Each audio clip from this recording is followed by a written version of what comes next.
छेड़छाड़ के आरोप में अभिनेत्री रानी मुखर्जी के भाई को पुलिस ने गिरफ्तार किया है। एक महिला फिल्म राइटर, डायरेक्टर और प्रोड्यूसर ने इल्जाम लगाया था कि एक कहानी सुनने और रानी मुखर्जी से मिलवाने के बहाने उन्हें बुलाकर छेड़छाड़ की गई।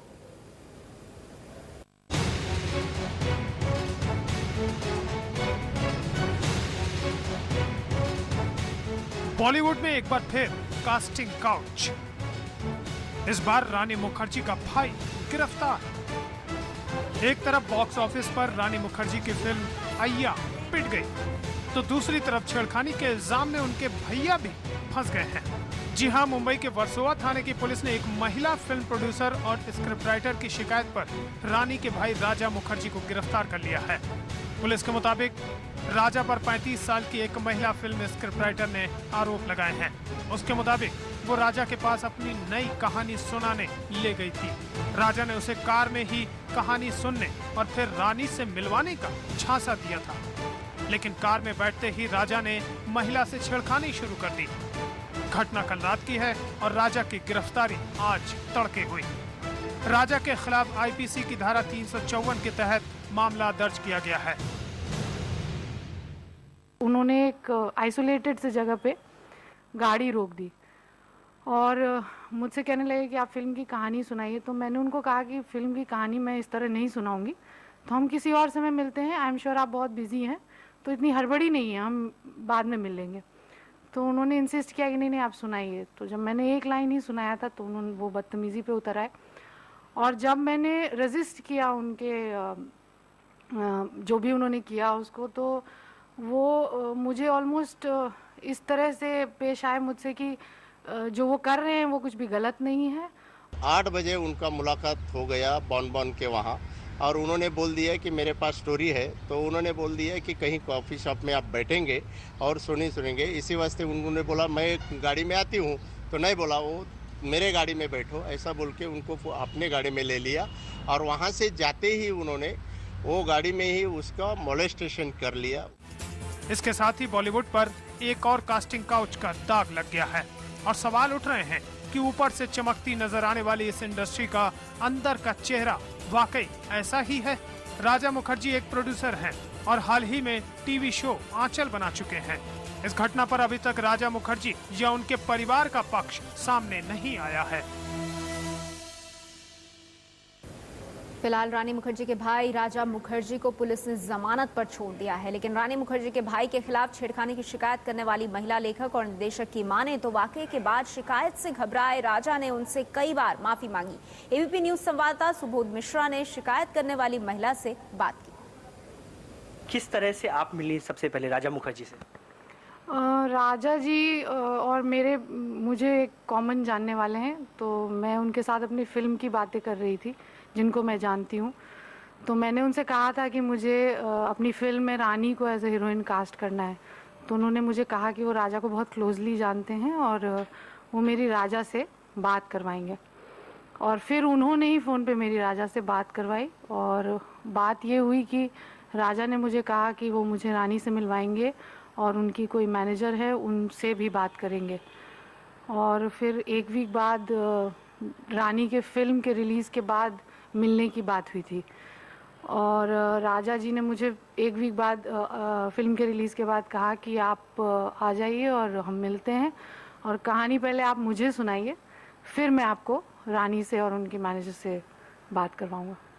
उसके बाद क्या, जैसे उन्होंने सबसे पहले आपसे बोला कि आप आइए मिलने, जब आप मिलने गई तो क्या किस तरह से मुलाकात और उन्होंने क्या इंसिस्ट किया आपको? मैं जब उनसे मिलने गई तो उन्होंने मुझे अंधेरी 4 बंगले पे बुलाया। तो मैंने उनसे बार बार पूछा, अपने घर से वहाँ तक मीटिंग पॉइंट तक पहुँचने के रास्ते में शाम के 6:30-7 बज रहे थे, और मैंने उनसे बार बार पूछा कि हम वहाँ ऐसी जगह पे मार्केट में क्यों मिल रहे हैं, क्योंकि वहाँ तो कहीं बैठने की जगह नहीं है। पास में एक कॉफ़ी शॉप है आधे किलोमीटर पे, तो हम वहाँ कॉफ़ी शॉप पे मिलते हैं, तो आप कॉफ़ी शॉप पे जाइए, मैं वहाँ पहुँचती हूँ। तो उन्होंने मुझे कहा कि नहीं आप यहीं आ जाइए, मैं आपको कॉफ़ी शॉप पे लेके चलता हूँ अपनी गाड़ी में, आप मेरी गाड़ी में बैठ जाना। तो मैं वहाँ तक गई और मैं उनसे मिली 4 बंगले पे, और मैं उनकी गाड़ी में बैठी, और आधे किलोमीटर से भी कम पे एक कॉफ़ी शॉप है, जहाँ मैंने उनको कहा कि यहाँ बैठते हैं, तो उन्होंने कहा कि नहीं आगे एक और है। तो हम थोड़ा आगे बढ़े और जब उन्होंने वहाँ भी नहीं रोकी गाड़ी तब मुझे थोड़ा अटपटा लगा और मैंने उनको कहा कि आप कहाँ जा रहे हैं, मतलब बात तो यही हुई थी कि हम किसी कॉफ़ी शॉप पे बैठ के बात करेंगे। तो उन्होंने मुझे कहा कि नहीं मैं बहुत बिज़ी हूँ, मेरी शूटिंग चलती है, मेरा परिवार है, तो मुझे घर जाना है, तो मैं आपसे गाड़ी में ही बात कर लेता हूँ। और फिर वो थोड़ा सा आगे बढ़ के उन्होंने एक आइसोलेटेड से जगह पे गाड़ी रोक दी और मुझसे कहने लगे कि आप फिल्म की कहानी सुनाइए। तो मैंने उनको कहा कि फ़िल्म की कहानी मैं इस तरह नहीं सुनाऊंगी, तो हम किसी और समय मिलते हैं, आई एम श्योर आप बहुत बिजी हैं, तो इतनी हड़बड़ी नहीं है, हम बाद में मिल लेंगे।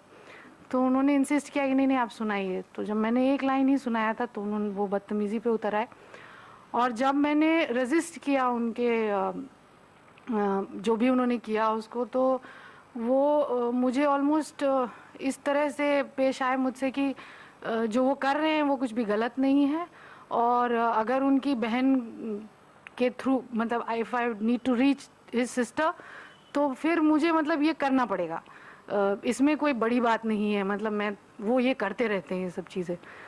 तो थोड़ी सी मतलब टसल हुई गाड़ी में, चूँकि वो फिज़िकली मुझे ओवर पार करने की कोशिश कर रहे थे और फिर मैं गाड़ी से निकल गई और मैंने उनको कहा कि मुझे नहीं ज़रूरत है आपके इस एहसान की और मैं वहाँ से निकल गई। क्या उन्होंने रानी मुखर्जी का नाम लिया, आपको रानी मुखर्जी से मिलवाएंगे और उनको मिलवाने के लिए ही इस तरह का जो वो किया?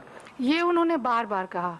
इनफैक्ट जिस रानी मुखर्जी से मिलना है यही मकसद था और मैंने जिसको कहा, जिन इंसान को कहा था जो उनको जानते हैं, जो उनके साथ 10 साल से काम कर रहे हैं, वो मेरी फिल्म पे भी काम कर रहे हैं, तो मैंने उनसे कहा था कि अगर मतलब मैं रानी का फ़ोन नंबर ढूंढ रही थी एक्चुअली, तो उन्होंने मुझे कहा, कोइंसिडेंस था कि वो मेरे साथ बैठे थे मीटिंग में और उन्होंने कहा कि मैं उस परिवार को बहुत अच्छे से जानता हूँ तो मैं अरेंज करता हूँ मीटिंग, और मैंने कहा कि ठीक है। और उन्होंने जाके इनसे बात की और मुझे बताया कि रानी जी के पिताजी बीमार हैं और भाई साहब भी आजकल काम देखते हैं और एक मैनेजर है, और उन्होंने फ़ोन राजा जी को दे दिया और राजा जी ने मुझे फिर कहा कि मैनेजर से वो बात करेंगे और मैं मैनेजर को डायरेक्टली फ़ोन ना करूं और रानी जी से भी वो ही बात करेंगे और ये सब वो तब करेंगे जब वो मुझसे मिलके कहानी सुनेंगे। रुक रहे हैं कुछ देर के लिए, आगे एबीपी न्यूज़ पर देखिए बड़ी बहस, कौन सच बोल रहा है, अरविंद केजरीवाल या